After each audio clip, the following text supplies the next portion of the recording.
अस्सलाम वालेकुम।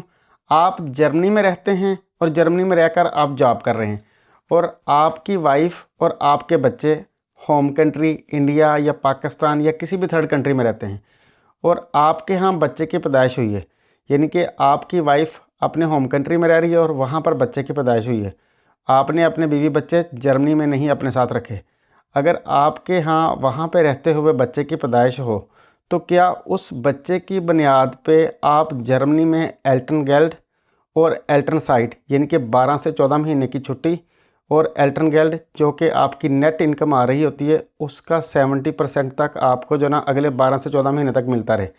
क्या आप एल्टर्नगेल्ड और एल्टर्नसाइट पाकिस्तान या इंडिया में पैदा होने वाले बच्चे की बुनियाद पे क्लेम कर सकते हैं? It's very important question. ये बहुत सारे लोगों ने मुझे इससे पहले भी पूछा हुआ है। इस सवाल का जवाब देने के लिए मैं आपको बुंदस एल्टर्नगेल्ड और एल्टर्नगेजेट्स का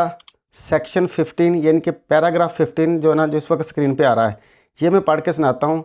इसके अकॉर्डिंग ये है कि अगर आपके यहाँ बच्चा पैदा हुआ है और वो बच्चा अपने माँ बाप के साथ जर्मनी के अंदर ही रह रहा है, यानी कि माँ और बाप दोनों जर्मनी के अंदर उनकी अनमेल्डिंग हुई है और वो बच्चा जो पैदा हुआ है वो उसी घर में जर्मनी के अंदर ही रह रहा है, तो उसकी बुनियाद पे माँ को भी, अगर माँ हाउसवाइफ है तो उसको 300 यूरो महीना मिलेगा अगले 12 महीने के लिए। और अगर फादर जो है ना जॉबियन है तो फादर को जो ना अगले 12 महीने के लिए या अगले 14 महीने के लिए छुट्टी मिल सकती है और उसकी जो नेट इनकम आ रही है उस इनकम का भी 70% उसको अगले 12 महीने के लिए या 14 महीने के लिए मिलता रहेगा। इस रूल से ये पता चलता है कि अगर आपकी वाइफ अपने होम कंट्री यानी कि इंडिया, पाकिस्तान या किसी भी थर्ड कंट्री में रह रही है, यानी कि आपने अपने बीवी बच्चे जर्मनी में अपने साथ नहीं बुलाए, तो अगर बच्चा आपका वहाँ पाकिस्तान या इंडिया में रहते हुए पैदा होता है तो उसकी बुनियाद पे ना आपको एल्टर्नगेल्ड मिलेगी